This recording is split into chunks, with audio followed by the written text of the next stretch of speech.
오늘 하나님께서 우리에게 주시는 말씀은 야고보서 5장 12절에서 20절입니다.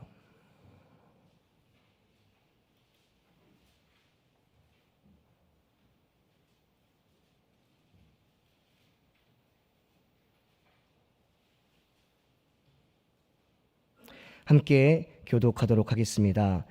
내 형제들아, 무엇보다도 맹세하지 말지니 하늘로나 땅으로나 아무 다른 것으로도 맹세하지 말고 오직 너희가 그렇다고 생각하는 것은 그렇다 하고 아니라고 생각하는 것은 아니라 하여 정죄 받음을 면하라. 너희 중에 고난당하는 자가 있느냐? 그는 기도할 것이요 즐거워하는 자가 있느냐? 그는 찬송할지니라. 너희 중에 병든 자가 있느냐? 그는 교회의 장로들을 청할 것이요 그들은 주의 이름으로 기름을 바르며 그를 위하여 기도할지니라. 믿음의 기도는 병든 자를 구원하리니 주께서 그를 일으키시리라. 혹시 죄를 범하였을지라도 사하심을 받으리라. 그러므로 너희 죄를 서로 고백하며 병이 낫기를 위하여 서로 기도하라. 의인의 간구는 역사하는 힘이 큼이니라. 우리와 성전이 같은 사람이로되 그가 비가 오지 않기를 간절히 기도한즉 3년 6개월 동안 땅에 비가 오지 아니하고 다시 기도하니 하늘이 비를 주고 땅이 열매를 맺었느니라. 내 형제들아, 너희 중에 미혹되어 진리를 떠난 자를 누가 돌아서게 하며 함께 읽겠습니다. 너희가 알 것은 죄인을 미혹된 길에서 돌아서게 하는 자가 그의 영혼을 사망에서 구원할 것이며 허다한 죄를 덮을 것임이라. 아멘. 오늘 본문 말씀은 이제 이 야고보서의 마지막 부분입니다. 야고보서가 1장부터 5장까지 또 계속적으로 진행되어져 왔었는데 야고보서에서 말하고자 하는 핵심이 무엇일까요? 야고보서는 행함이 없는 믿음은 죽은 믿음이다라는 것입니다. 우리가 믿음 생활한다라고 말은 잘 할 수 있을지 모르겠습니다. 그러나 그 믿음이 행함을 뒷받침하지 않는다면 바로 죽은 믿음이라고 말씀하고 있는 것입니다. 우리가 열심히 기도한다라고 말할 수 있고 열심히 예배한다라고 말할 수 있고 열심히 봉사한다라고 말할 수 있고 열심히 믿음 생활한다라고 말할 수 있지만 그 말에 합당한 삶을 살고 있느냐는 것입니다. 만약에 네가 말하고 있는 그 말과 너의 삶이 일치되지 않는다면 그 말은 아무 힘이 없다는 것입니다. 여러분, 우리가 많이 아는 것이 중요하지 않습니다. 어쩌면 많이 모르는 것이 좋을 수도 있는 것입니다. 예수님께서 말씀하십니다. 여러분, 우리들 각각에게 주시는 메시지가 다양하게 있을 수 있는데 그것을 듣고 깨닫고 은혜 받고 하는 거 참 중요한데 우리의 삶으로 돌아가서 그 말씀대로 살아갈 수 없다면 그 말씀은 더 이상 우리에게 해당되지 않는 말씀인 것입니다. 그저 우리의 머리만 더 크게 만들고 우리를 더욱 교만하게 만드는 것이죠. 아는 것은 많아서 판단이나 정죄는 잘하고 살아내지 못한다고 한다면 오히려 믿지 않는 사람보다 못하다라고 말씀하고 있는 것입니다. 행함이 없는 믿음은 죽은 믿음이라. 그래서 창세기 우리가 2장 3장에서 그렇게 말씀하지 않습니까? 생명나무와 선악과가 있을 때 우리가 따먹어야 될 것은 생명나무이지 선악과가 아니라고 하지 않습니까? 선악과 먹고 나면 아는 것이 생겨서 잘 판단은 잘하지만 우리가 사랑으로 덮을 수는 없는 것입니다. 생명나무 누구를 상징합니까? 예수님을 상징합니다. 생명나무를 상징하는 예수님 안에 있을 때 사랑으로 덮을 수 있다는 것입니다. 오늘 야고보 사도가 마지막 말씀에 하고자 하는 메시지가 무엇입니까? 너희가 알 것은 죄인을 미혹된 길에서 돌아서게 하는 자가 그의 영혼을 사망에서 구원할 것이며 허다한 죄를 덮을 것임이라. 예수 그리스도 안에서 그 사랑이 없으면 어찌 우리가 죄를 덮을 수 있겠습니까? 죄에서 벗어날 수 없고 자유할 수 없는 것이 우리의 연약함일 것입니다. 오늘 본문 말씀 첫 번째, 맹세하지 말라라고 이야기합니다. 야고보 사도가 이렇게 말하는 것은 사실 야고보 사도의 말이 아닙니다. 야고보 사도, 여러분, 야고보의 형이라고도 할 수 있는 예수님께서 마태복음 5장에서 그렇게 말씀합니다. 헛된 맹세를 하지 말라. 예할 것은 예하고 아니요할 것은 아니요하라. 이에서 지나는 것은 악에서 지나느니라. 여러분, 우리는 왜 맹세를 할까요? 사실은 맹세하려고 하는 이유가 있습니다. 그것은 다른 사람을 설득하기 위함입니다. 내 말이 설득력이 있기 위해서는 맹세를 해야 되는 것이죠. 무엇을 맹세하게 되면 그 사람이 내가 맹세한 그것 때문에 내 말을 들어줄 것이라고 생각하기 때문입니다. 그러나 우리 주님께서도, 그리고 야고보 사도께서도 말씀하시기를 헛 맹세를 하지 말지니 너희가 그렇다고 생각하는 것은 그렇다 하고 아니라고 생각하는 것은 아니라 하여 정죄받음을 면하라. 제가 처음 서두에서 말한 것과 동일한 맥락으로 살펴볼 필요가 있습니다. 우리의 말이 중요한 게 아니라는 것입니다. 우리의 삶 속에서 참으로 우리의 말이 뒷받침될 수 있는 행동이 있다면 진실된 삶으로 인해서 그 말이 설득력이 있고 힘이 있을 수 있다는 것입니다. 말만 번지르르하게 잘하고 그 말에 뒤따르는 행동이 없다면 그것은 헛된 맹세를 하게끔 만든다는 것입니다. 그러므로 우리가 맹세하지 말고 너의 삶을 통해서 보여주면 된다는 것입니다. 네 삶이 그렇다고 하면 그런 것이고 아니다고 하면 아니라는 것입니다. 결국 우리는 여기서 복음과 율법을 알 수 있는 것입니다. 복음이신 예수 그리스도와 동행하며 살아가는 삶은 우리의 노력 때문에, 열심 때문에 그렇게 살아가는 것이 아니라 우리 속에 생동하시고 생명력 있게 우리를 살아내게 하시는 예수님 때문에 복음적 삶을 살아가게 하며 그 복음적 삶이 곧 말이 되게 하신다는 것입니다. 너희가 스승이 되려고 하지 말라. 많이 선생이 되려고 하지 말라. 왜 그렇습니까? 스승, 선생의 위치에 있는 자들은 말을 많이 해야 되는 위치에 있는 것이죠. 우리가 목자의 위치에 있습니까? 목장 원들을 이끌어갈 때 어떻습니까? 이렇게 해야 됩니다. 저렇게 해야 됩니다. 어제 우리 담임 목사님께서 말씀하신 것처럼 이렇게 해야 된다, 저렇게 해야 된다. 말 잘하는 것은 누가 못하겠습니까? 말은 누구라도 잘할 수 있는 것이지만 그러나 삶으로 살아내는 것은 우리 힘으로는 안 된다는 것입니다. 우리 노력으로는 안 된다는 것입니다. 가면 갈수록 더욱더 괴리감을 느낄 수밖에 없는 것이 우리의 삶일 것입니다. 왜냐하면 우리는 복음과는 거리가 먼 사람들이기 때문에 그렇습니다. 그렇기 때문에 복음이신 예수님과 동떨어져서 내가 열심을 내고 그리고 노력을 하며 살아가는 사람들이 마지막 도달하게 될 모습은 율법적인 사람밖에 안 된다는 것입니다. 여러분, 복음에 사로잡힌 사람이 되거나 율법주의자가 되는 것 둘 중에 하나밖에 없다는 것입니다. 그렇게 복음이신 예수님과 동행하며 걸어가는 사람들에게는 참으로 그 삶이 그 사람의 모습을 통하여서 예수님을 증거할 수 있게 해준다는 것이죠. 너희 중에 고난당한 자가 있느냐? 그는 기도할 것이요 즐거워하는 자가 있느냐? 그는 찬송할지니라. 예수님을 모시고 살아가는 사람들은 세상 사람들과 확실히 구별되는 것이 있는데 고난을 당할 때 불평과 절망과 원망이 아닌 예수님께서 함께해 주심에 대한 기대가 있고 소망이 있고 신뢰가 있기 때문에 기도할 수 있습니다.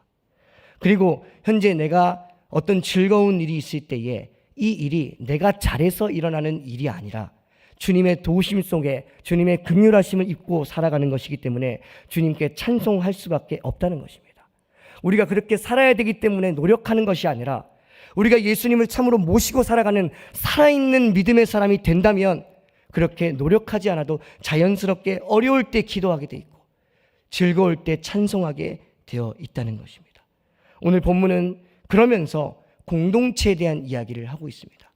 믿음의 공동체입니다.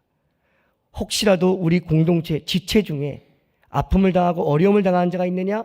교회의 장로들을 청하여 기름을 바르고 그를 위하여 기도할지니라. 우리의 믿음의 기도는 병든 자를 구원하리니. 특별히 여기서 말하고 있는 것은 죄를 범하였을지라도 사하심을 받고 16절에서 너희 죄를 서로 고백하며. 왜 이런 말씀을 하고 있는 것일까요? 저는 이 말씀을 묵상하면서 두 가지로 해석해 보았습니다. 하나는 우리의 병은 죄와 연관성이 깊다는 것입니다. 물론 우리의 자연적인 그런 질병이 발생할 수도 있는 것이지만 우리가 하나님께서 말씀하고 싶으신데 그 메시지를 통해서 예를 들면 우리가 하나님과의 거리가 멀어졌을 때 죄로 인해서 하나님과 우리 사이에 가로 막혔을 때 이 죄 문제를 해결하고 나아가게 하시기 위해서 어떤 때는 하나님께서 우리를 치실 때가 있다는 것입니다. 그래서 우리에게 생각하게 하는 것이죠. 내가 어디서부터 떨어졌는가 생각하고 첫 마음을 다시금 찾을 수 있게 하신다는 것이죠. 그리고 주님 앞에 기도하고 회개하고 죄를 토설하고 고백할 때 하나님께서 회복시켜 주시고 치료케 해주시는 경우들이 있다는 것입니다. 두 번째로 저는 그렇게도 해석해 보았습니다. 왜 죄를 서로 고백하고 회개하는 것에 대해서 이야기할까? 바로 하나님과의 관계 때문인 것입니다. 우리가 하나님과의 관계가 가로막혀져 있다면 우리의 기도는 자연스럽게 응답이 어려울 것입니다. 왜냐하면 응답하시는 분이 하나님이신데, 응답하시는 분과 우리 사이의 관계가 틀어막혀 있는데 우리가 아무리 열심히 기도한다고 해서 그 기도가 응답될 수 없다는 것입니다. 10시간을 기도합니다. 20시간을 기도합니다. 그러나 하나님과의 관계가 단절되어 있는데 어떻게 응답이 올 수 있겠냐는 것입니다. 그렇기 때문에 너희가 먼저 해야 될 것은 죄를 고백하라는 것입니다. 그리고 하나님 앞에 회개하고 돌이켜서 먼저 예수 그리스도로 인하여 의롭다함을 받으라는 것입니다. 그렇게 의인의 반열에 오르게 될 때 나 때문이 아니라 예수님 때문에 그 예수님 안에서 올려드리는 의인의 간구는 역사하는 힘이 크다는 것입니다. 그렇게 기도하면 열왕기상 17장 1절, 열왕기상 18장 42절에서 45절에서 얘기하는 것처럼 엘리야가 주님 앞에 기도했더니 온 이스라엘의 기근과 가뭄이 그렇게 가득한 그때에 엘리야가 기도했더니 작은 조각구름이 보이기 시작하고 나중에 큰 비가 내리는 것을 보게도 한다는 것입니다. 저는 이 말씀을 볼 때마다 생각하는 것이 있습니다. 이것이 과연 과거 역사적인 이야기로 끝나서야 될 것인가? 아니면 오늘 우리가 살아가는 이 시대에서 참으로 예수님 때문에 의롭다함을 받은 성도가 주님 앞에 기도할 때 그 의인의 간구로 말미암아 천지 기상이 변동을 일으키는 것이 오늘 우리의 실제 믿음이어야 되는가 하는 것을 많이 생각해 보게 됩니다. 제가 한 번은 이런 적이 있었습니다. 군대에 있을 때 예수님을 딱 만나고 마음이 참 초신자지 않습니까? 뜨거운 마음이 있어서 이렇게 기도를 정말 아주 사소한 것들도 기도를 많이 했었습니다. 제가 훈련을 받는데 이제 제가 특급 전투 요원이었거든요. 이제 어떤 그런 특급 전투 요원을 뽑는 그런 대회 같은 게 있어요. 근데 그거를 제가 도전을 한 거죠. 그래서 그 도전을 하게 되면 먼저 첫 번째 대적관 시험을 칩니다. 그래서 이론적인 부분들을 공부를 해서 패스한 사람들은 이제 다음은 체력 검정입니다.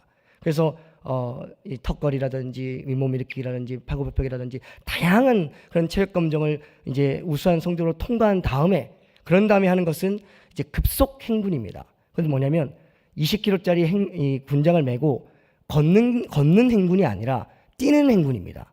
그렇게 해가지고 40km를 뛰어가는 것입니다. 물론 가다가 중간에 무릎이 아파서 쓰러지기도 하고 넘어지기도 하고 낙오하기도 합니다. 그렇게 하고 나서 마지막 이렇게 꼬린된 사람들이 추려진 사람들끼리 마지막으로 사격 행진을 합니다. 그런데 마지막 남은 사람이 한 100명 정도 남았습니다. 한 500명 정도가 참여를 했는데 그 100명 중에서 이제 사격을 두 번 나눠서 하는데 주간 사격이 있고 야간 사격이 있습니다. 주간 사격은 어떻게 또 이렇게 추려지게 되어서 한 100명 중에서 한 30명 정도가 남았습니다. 근데 제가 뭐 잘해서라기보다는 어떻게 하다 보니까 저도 거기에 포함되게 되었습니다. 근데 마지막 남은 것이 이제 야간 사격이었습니다. 근데 야간 사격은 어떤 식으로 진행이 되냐면 잠깐 한번 불을 탁 켜줍니다. 그러면 그 표적이 보이죠. 그 잠깐 한번 한 2초간 보여줘요. 그러고 나서 다시 불을 꺼버려요. 그럼 캄캄합니다. 그럼 그 감각을 생각하면서 그 감각에 의존해서 사격을 하는 것입니다. 근데 사실 뭐 저도 잠깐 2초 탁 보여주는데 이게 꺼지고 나니까 안 보이죠. 모르죠. 어떻게 해야 될지 모르죠. 근데 제 마음속에 그때 불현듯 기도가 나오는 것입니다.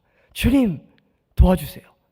저 표적이 보일 수 있게 해달라고 기도를 하는 것입니다. 웃기는 얘기긴 하지만 제가 그때는 이 웃기는 신앙을 가지고 있었습니다. 왜냐하면 예수님을 딱 만나고 진짜 별것도 아닌 것까지 다 기도하던 때였으니까요. 그런데 기도하는데 참 놀랍게도 하나님께서 어떻게 응답하시는지 아십니까? 구름이 움직이지 않습니까? 근데 그때까지는 구름이 달을 가리고 있었어요. 근데 제가 기도하는 그 타이밍에 구름이 싹 지나가면서 달이 이렇게 밝게 보이기 시작하는데 제 눈에 주간 사격을 하는 것처럼 보이는 거예요.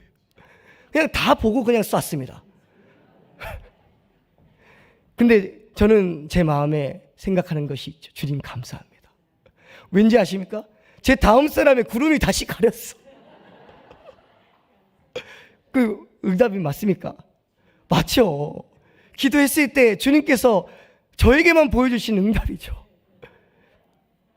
저는 이런 일들에 대해서 이것이 과거의 엘리야 때의 일이어야 되나, 아니면 오늘 우리가 살아가는 이 시대 속에 진짜 시시콜콜 작은 것까지도 주님 도와주세요, 주님 이것까지도 함께 해주셔야 돼요 라고 기도해야 될 것인가 생각해 볼 필요가 있다는 것입니다.